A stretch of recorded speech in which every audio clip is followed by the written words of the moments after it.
you, Elsie. And next we have Chandra Bhatnagar from the ACLU Human Rights Project to talk a little bit more in thinking about people who are brought in to work in these situations and the situation of migrant workers, but also of migrants more generally and the problem of racial profiling. Thanks, Sarah, and thanks to the U.S. Human Rights Network for inviting me to take part in this panel. Also, thanks to the other distinguished panelists. I'm very grateful for the opportunity to speak about these pressing issues of migrant labor rights and racial profiling in such a short period of time. I'm feeling somewhat like the countries upstairs that have to squeeze all these important things into 2 minutes. So I'm going to do my best, and if necessary, perhaps I'll go into the comment discussion time at the end. At the center of the human rights framework, as we all recognize, is the notion that human rights are universal, that they should be enjoyed by every human being, regardless of race, color, religion, gender, language, political or other opinion, national, ethnic, indigenous, or social origin, immigration status, sexual orientation, disability, property, birth, age, or any other status. Human rights protections are comprehensive, and no one should be left behind or outside their protection.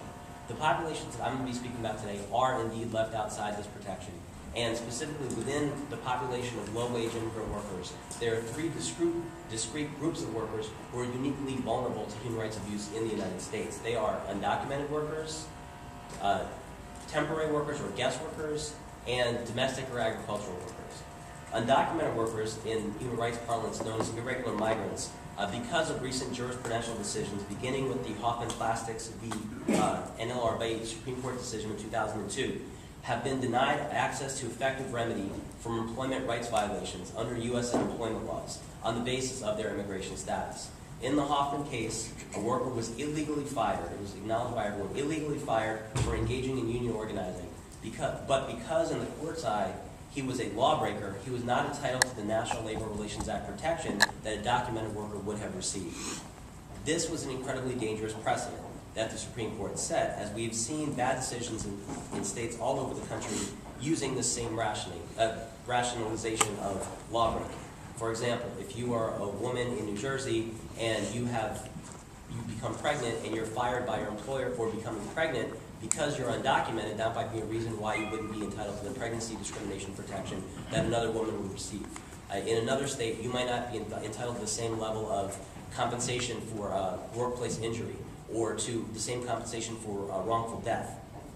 So this rationalization of you get less rights because of your immigration status is incredibly dangerous. Secondly, because of workers' fear of drawing attention to their immigration status, Hoffman has had a chilling effect on workers' ability to litigate their cases and represent their interests and enforce their right to be free from discrimination, their right to be free from to assert their right to fair wages and overtime, and their right to be compensated for workplace-related injuries and other workplace rights. So as part of this problem, our recommendation is that Congress needs to pass and the Obama administration needs to support the Civil Rights Act of 2009, which would address the Hoffman Plastics decision and ensure that employment protections for non-citizens, regardless of their immigration status, would be protected.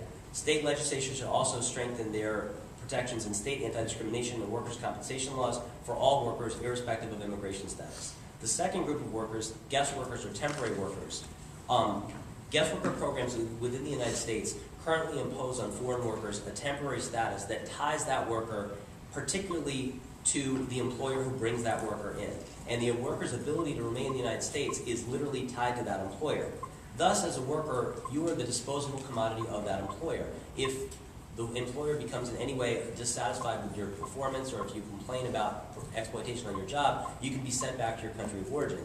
Because of the fact that many guest workers arrive in the United States in mountains of debt that they've paid to recruiters, labor brokers, immigration lawyers, and others, often who work in consult with the employer who recruits you, you then arrive in a vulnerable position already because you are already in debt, you're now working for this employer who you're tied to, you don't enjoy freedom of contract or the ability to work for another employer who might be less exploitative, and you're literally between a rock and a hard place. Even worse, there is no governmental oversight of workers once they arrive. There is oversight on the program when the worker is being recruited by the employer, but once the worker arrives, there is not sufficient oversight in terms of the treatment of the worker in the United States. As a result, in extreme cases, workers find themselves in situations of indentured servitude or forced labor because they have signed over deeds or taken out loans in their home countries in order to come here, and they have to pay back these huge sums, often with interest, in the United States while they're here.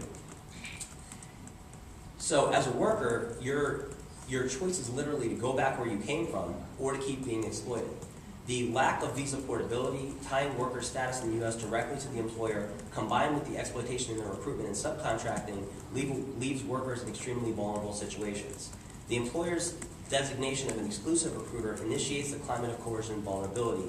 Transportation, visa, and recruiter costs, often incurred as a heavy burden by the laborer and often primarily to the benefit of the employer, also results in the workers being powerless in these situations. I will share a quick story.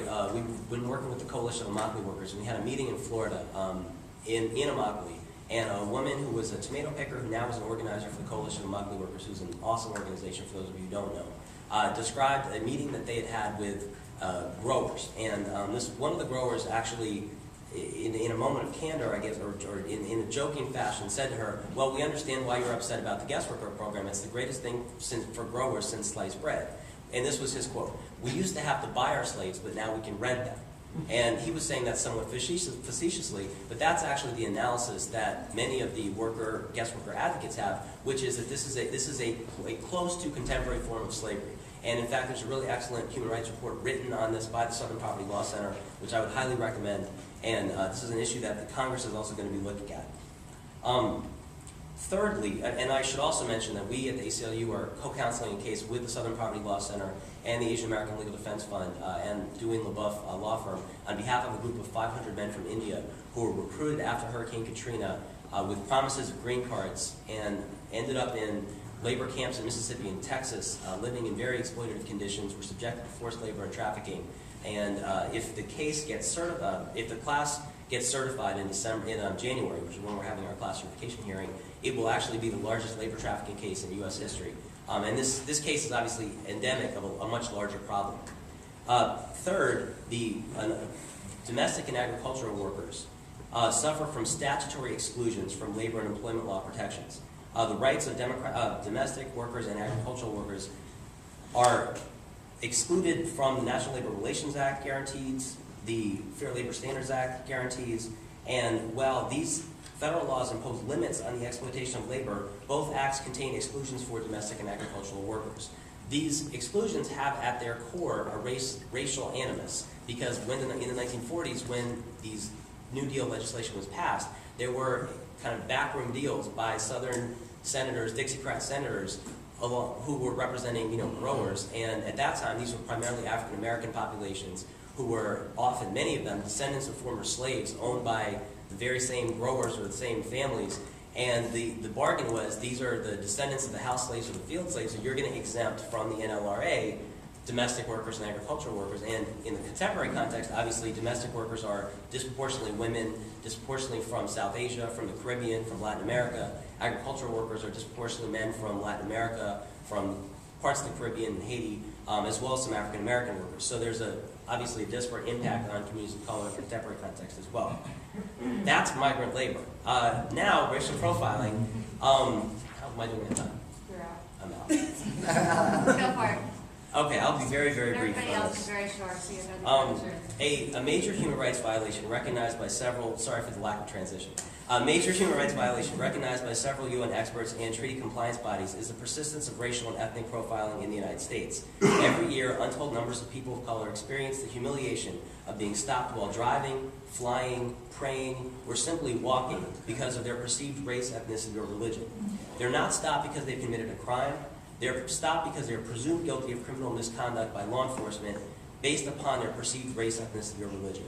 The problem is particularly pervasive for those who appear to be African American, Native American, Asian, Latino, South Asian, Arab, or Muslim.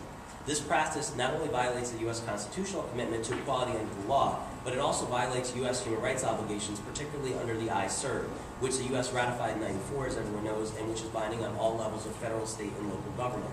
Last year, in response to a last-minute submission by the previous administration to the UN Committee on the Elimination of Racial Discrimination, ACLU, along with the Rights Working Group, prepared a joint report on racial profiling. And copies of that report are available if folks are interested.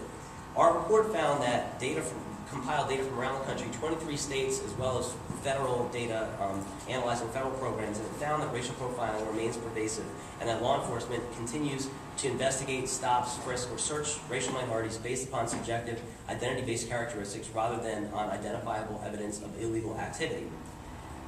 As a result, in contrast to our report, the previous administration's submission to CERD was plagued with omissions, mischaracterizations, and deficiencies. For example, in both its initial report to CERD in April of 2007, as well as in its follow-up submission, the previous administration relied on the Justice Department's 2003 guidance regarding the use of race by federal law enforcement agents to support claims that the government was taking affirmative steps to eliminate racial profiling. However, that guidance that the government referred to does not cover profiling based on religion or national origin, does not apply to the actions of state and local law enforcement acting in partnership with the federal government. It does not include any mechanism of accountability for violating the recommendations, and it contains a blanket exception to recommendations in the context of protecting, quote, national security or border integrity. These are large loopholes. As a result of discriminatory policies and reliance on the vague Justice Department guidance, Arabs, Muslims, South Asians have been disproportionately victimized through various governmental initiatives, including FBI surveillance and questioning, the Special Registration Program, NSEERS, border stops and airline profiling, and the creation of no-fly lists.